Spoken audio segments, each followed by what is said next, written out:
The Evil Within was developed by Tango Gameworks and published by Bethesda, releasing on the PS3, PS4, Xbox 360, Xbox One, and PC on the 14th of October 2014. Now, to give you some background here, Tango was founded in 2010 by Shinji Mikami. He's a living legend, the Mac Daddy of survival horror. Following Resident Evil 4's critical and commercial success, he directed God Hand, which was a thing.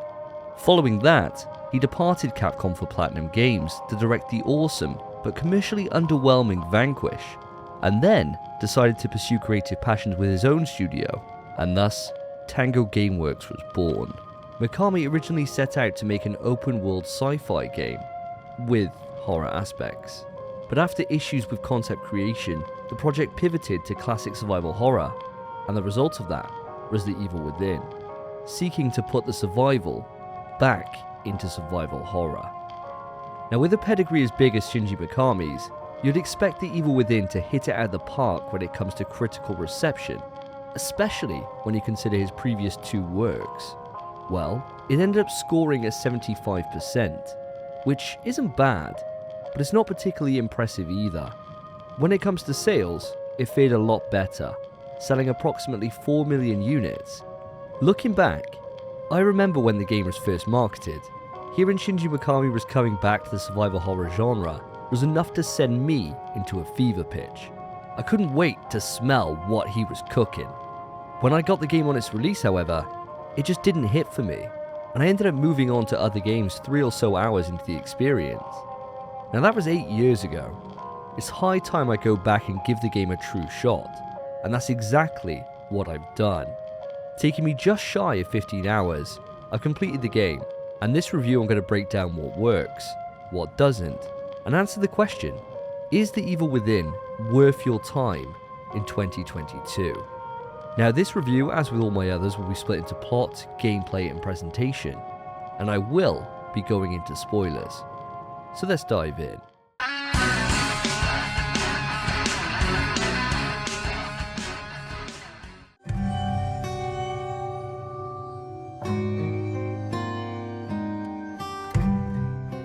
Right, where do I start with this? I'm going to be perfectly honest with you all. I've got some major issues when it comes to this plot. Could it be that I'm an idiot and I don't understand it fully? Maybe. Or could it be the game is littered with plot holes, and from where I'm sitting, I've seen less holes on Pornhub. Now let's unpack this. Crimson City. A call to investigate the Beacon Memorial Hospital leads Sebastian Castellanos and his partners Joseph Oda and Julie Kidman to a scene straight out of your nightmares. It's a bloodbath. Bodies litter the halls, but who or what caused it? Checking the CCTV, Sebastian sees a ghostly apparition murder other officers with the kind of powers that would make Wesker start sweating. This entity appears behind Sebastian, knocking him out. Waking in the basement, Sebastian begins an adventure which will lead him peering into the darkness that resides in us all. So looking at the story itself, it's told to us through cutscenes and file pickups which flesh out Sebastian and his partner's backstory. Now, these files are incredible. By the time the game wraps, you get the full story on what led Sebastian to this point, the difficulties he's endured throughout his police career, and the loss of his daughter, which led him to alcohol abuse. You typically find these files by a save room, and I found myself looking forward to learning more about our hero. I just wish I could say the same when it comes to the wider plot. Told to us through cutscenes, flashbacks, and the odd audio diary, you piece together that the nightmare world you're experiencing is a shared consciousness of the ghostly entity Ruvik. He designs a machine called STEM, which links consciousnesses together. The purpose? Ruvik wanted to physically travel back into his memories and live his life again with his sister Laura, who died following a tragic barn fire. On our journey through the mind of a madman, we learn Dr. Jimenez helped the young Ruvik with test subjects to complete his research and finalize creation of STEM. Jimenez reports the findings of the STEM system to a secret organization called Morbius, who want to use STEM for their own purposes. What purposes, I hear you ask? Apart from Morbin, I'm at a total loss with who this organisation are and what they want to do with STEM. Now, it may well be answered in the DLC, but for me, that's a shitty proposition. It's the same way I feel about the new Star Wars trilogy. A compelling plot should stand on its own. It shouldn't need DLC or any additional content to be able to tell a full story. Putting that to the side for the moment, there's other issues that drag the experience down here, and it's the story pacing. The plot that is here is told so late into the game, you're left with your mouth open and a scowl on your face as you try to piece together any sort of theory to make sense on what you're seeing. And by the time you get some of the explanations some 10 hours in, it's full of plot holes. A plot should carry you through an experience to make you ask the questions, why am I doing this? What is causing this to happen? These are questions which should evoke a need to find answers and push you on. But when those answers are raised so late into the experience, and then missing key details to tie the experience together, I found myself not caring at all. There's only so long you can sit there like this. What is going on, man? The other issue with the plot is Sebastian himself. I mentioned his backstory in the files is engaging, and that's true. However, when it comes to the man himself, he's lacking in any real character. He's witnessing the stuff of nightmares, and he never comments on it. Emotions just don't seem to exist for him, and without any compelling dialogue or signs of character growth, he's just a vessel for the player. And in a game which goes on for 15 hours, you'd expect to care about him and what he's going through. But to him, it just seems like any other day on the job. And that created a barrier between me as a player and the character himself, stopping any form of bond blossoming. Your fellow detectives, in Joseph and Kidman, don't fare well either. I didn't find myself caring what happened to them. They pop up frequently in the story, but they didn't add anything to it. They just exist. It's a damn shame. Looking over the plot, it's balls to the walls insane, full of unique imagery and engaging environments, but the characters that are supposed to tie you into this world aren't up to the task of bringing you along for the journey with any sense of emotional attachment. The more I played the game, the less I cared about what happened to any of the cast and why we were doing what we were doing. The plot is by far the weakest part of the overall package. It feels like Shinji Mikami had a great idea on paper, but wasn't sure how to execute it in a way that captivates the player.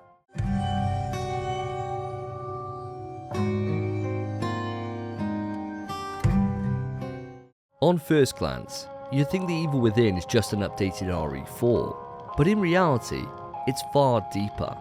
So, what's the same?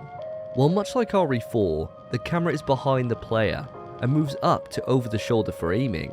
The vast majority of the enemies are villagers that use tools and weapons. They can climb through windows and open doors to pursue Sebastian, and to combat these, you're given an arsenal of weapons, and through combat, you earn the currency needed to upgrade to make your future battles easier. All very similar to RE4. However, there's some key changes which improve the formula, adapting it to a true survival horror experience. Firstly, the resources are limited. Like, extremely limited. I played the game through on the Survivor difficulty, and not once throughout my entire playthrough did I find myself sitting comfortable. I seemed to always have just enough to survive, but never enough that I could go Rambo without a care in the world. That's a hard thing to balance, and I commend Tango for creating the feeling of apprehension I experienced every time I entered an area. I never felt like I was in control of the situation, like I had the upper hand on the enemies. Every encounter was a test on how little I could use to get through an area, and I found myself reloading checkpoints multiple times to run it more efficiently than I had before. Now, as you explore the environment, you'll find heals, ammo, and green goo, which you use to upgrade Sebastian and his arsenal, and these upgrades are essential if you're to survive the trials ahead. Upgrades are split into categories. You can upgrade Sebastian himself, improving melee damage, sprint distance, or giving yourself more health. Weapons-wise, you can improve the damage, accuracy, reloading speed, or upping the critical hit chance. to kill enemies in a single bullet. Or you can put points into increasing your stock so you can hold more items in your inventory. Green goo is everywhere, earned by killing enemies or hidden across the environment. There's not enough to upgrade everything on a first run, and when you spend it, you can't reclaim it, so you better think carefully on what you want to improve. Do you skip upgrading now to save up for the extra health, or do you bang what you have now into your weapons to reload quicker and get back in the fight? It's up to you, but you'll have to live with the consequence of that choice. I found myself staring at the menu, weighing up my options every time I entered a save room, and by the end game, I was really hating myself for some of the upgrades I shelled out for earlier in my playthrough. Fortunately, The Evil Within offers a New Game Plus option, and I'm looking forward to taking my endgame Sebastian through another run, so I can get some payback on all the enemies that kicked my ass in the early game. The hell are you supposed to be?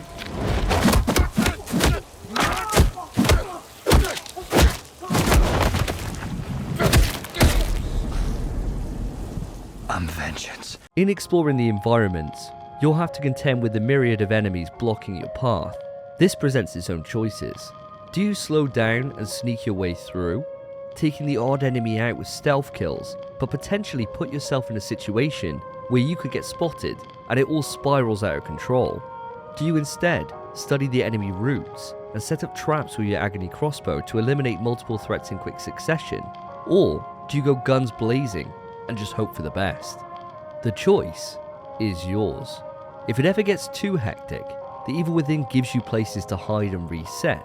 Hiding in a locker, chucking yourself under a car, or hiding under the bed.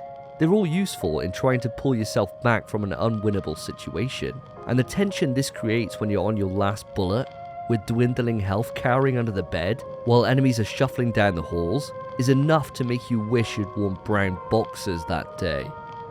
The tension is heightened by another mechanic: light. Sebastian finds a lantern early on in the game. The light given off by this doesn't extend far, but it can be the only source of light in a given area, and without it, you're in total darkness. What's interesting is that slowing down and entering the crouched state provides a better angle for the light, which gives you the ability to take in more of your environment, sacrificing speed and mobility for sight. Now what's really amazing is enemies will react to this light. They will spot you far easier if you have the torch on, and so stealth-wise, it becomes essential to toggle on and off the light to get by enemies unscathed. To give you a little helping hand, on top of the HUD you'll see a visual indicator if an enemy has spotted you, or if they're patrolling the area.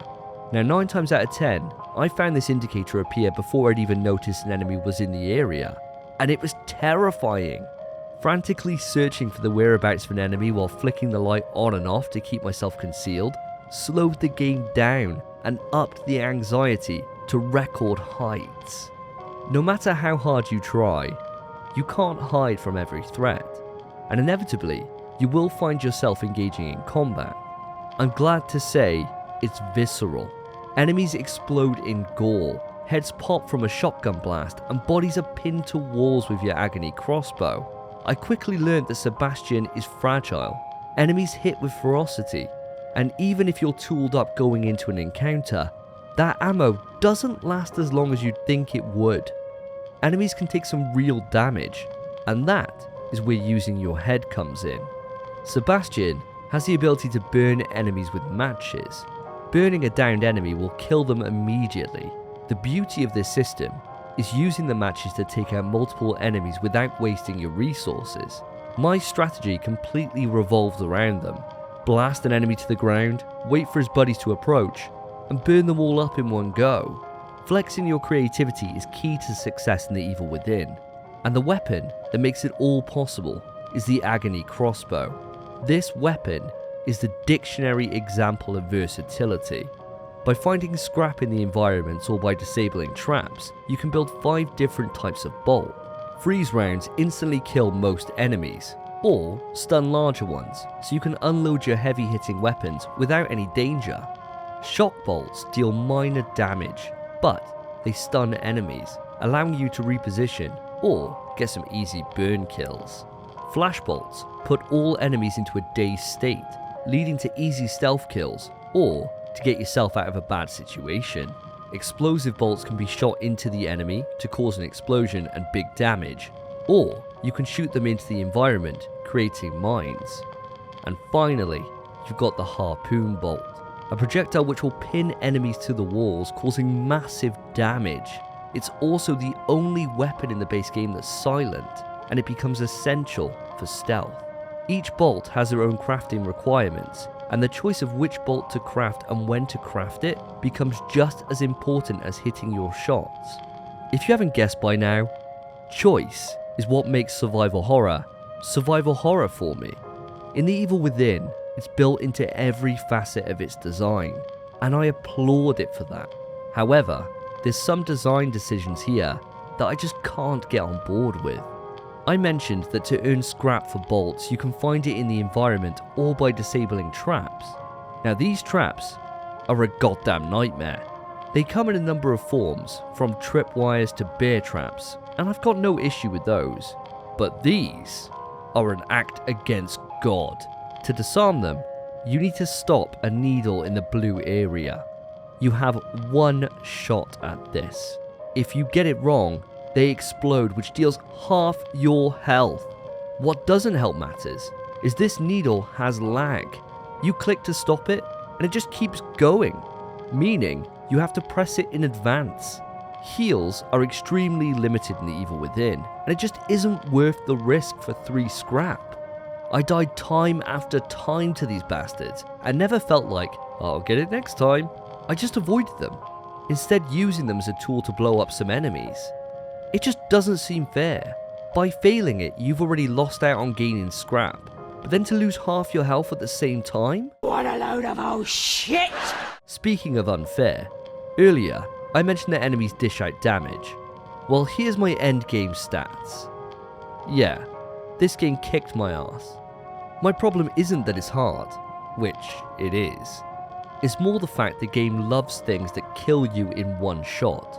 Boss fights in particular are terrible for this. You'll be wailing into an enemy and then, whoop-de-doo, you're dead. You'll be at full health with 2 heals in the bag, but nah, get fucked kid, you're dead. And it's not just bosses. Environment traps can kill you just out of nowhere too. Now this one time I survived a massive wave of enemies and had to activate a trap and run under it to get out of the room. The trap suddenly comes down and just shreds me, causing me to replay the entire fight again. It's like Mikami got inspiration from Dark Souls 2. The game just likes to fuck with you. It's not a case of learning from past mistakes and improving your gameplay going forward. Instead, it expects you to know things that you just possibly can't know, and then punishes you for it. There's no fun in that. It's just tedious, aggravating, and genuinely unfair. It's a blight on an otherwise great gameplay experience, and one which does crop up more times than it has any right to.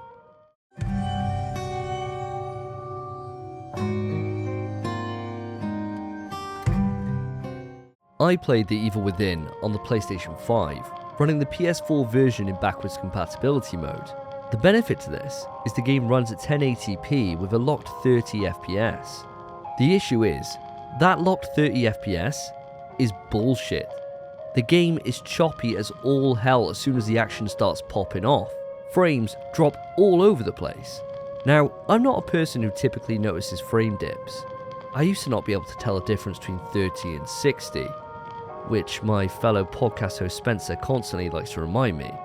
So if I'm seeing these frame dips, take it from me, it's pretty bad. Now I can't imagine how bad this would run on a PS3, or even a base PS4. It must be a nightmare. Fortunately, these dips aren't game breaking.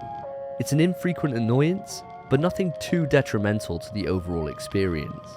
When it comes to the visuals, this too is a mixed bag, and will purely come down to your own taste. Out of the box, the game is set to a letterboxed aspect ratio of 235, with screen grain out the wazoo. It's clear that Shinji Mikami wanted the game to feel cinematic, but players weren't thrilled by this forced choice. Tango eventually listened, and a patch was released in June of 2015, which gave us the option to change this to a traditional 16:9. As soon as I realised it was in the options, I turned it to 16:9, but I kept the screen grain. Why? Well, for me, I enjoy the atmosphere that's created with this muddy look. Don't get me wrong, there's times it's detrimental, especially when it comes to taking in the environments in all their majesty. I think with this one, it's definitely personal choice. There isn't a right or wrong way to go about it. I'd suggest playing with the options and settle on what you prefer. No matter which way you choose to play it, one thing that's consistent is how stunning the game is. The environments are truly unique.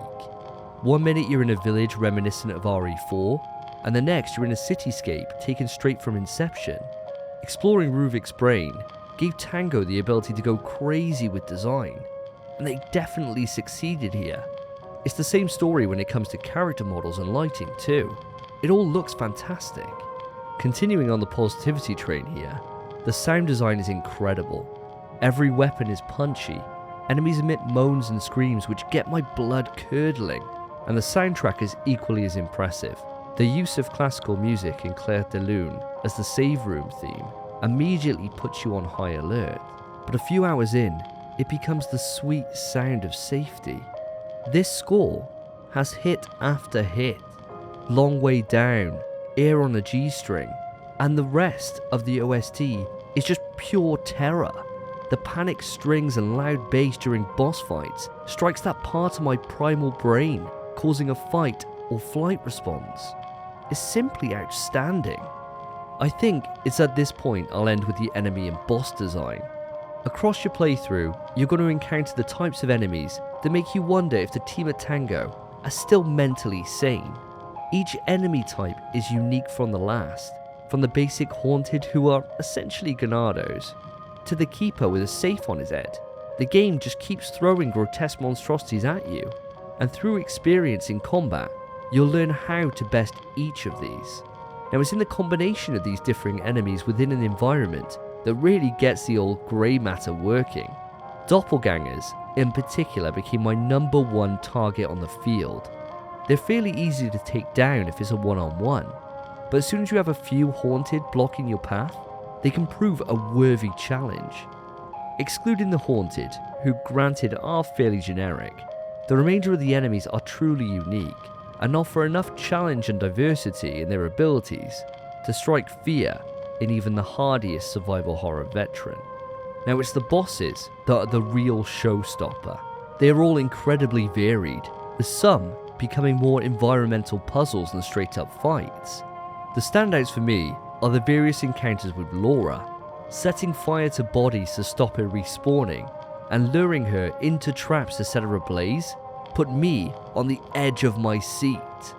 When it comes to the battles with the rest of the bosses, one moment you're battling an invisible octopus searching for it in the vents, and the next thing you're on the back of a jeep firing a 50 cal while you're getting hit around like you're in Dragon Ball Z. It's wild, but I went with it, and I found myself really enjoying every fight. Well, almost every fight. Don't you dare get eaten again, you fucking prick.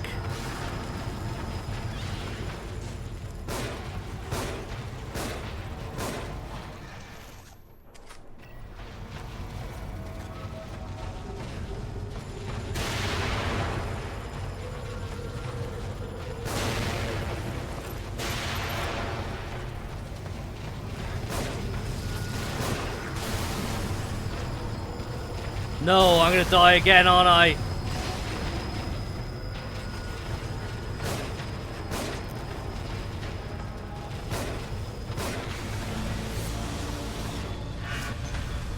Let's fucking go! Jesus, fuck you. Fuck you, man.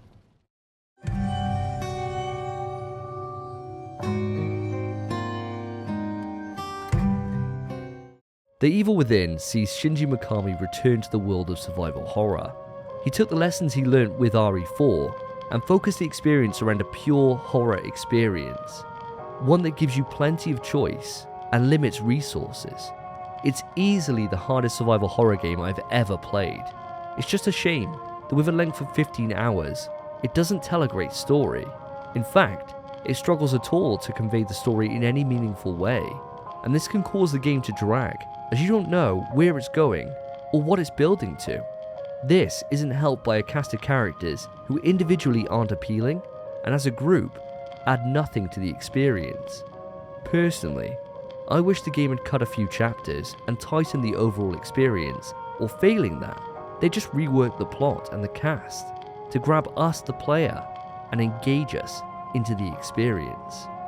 Gameplay wise, it's near perfect, only let down by its near sadistic levels of trial and error, especially when it comes to one-hit kills. For anyone that's skipped the game or not given it a full playthrough, I'd encourage you to see it through. Sure, it's got issues, but stick with it, and I assure you, you'll be glad you gave it a chance. And that's it for this review. If you enjoyed the video, put a like on it, and subscribe to the channel for more from The Evil Within. I'd love to know your thoughts on the game. I try to respond to everyone on my channel, so I look forward to hearing from you. Up next, I'll be reviewing the full season pass of content for The Evil Within before I delve into The Evil Within 2. If you still want more from me, consider checking out my podcast, In PS We Trust. It's a fortnightly PlayStation podcast where me and my co-host discuss the latest news, rumours and hype for all things PlayStation. I'll have links in the description. Thank you for watching. Take care of yourselves, take care of each other. See ya.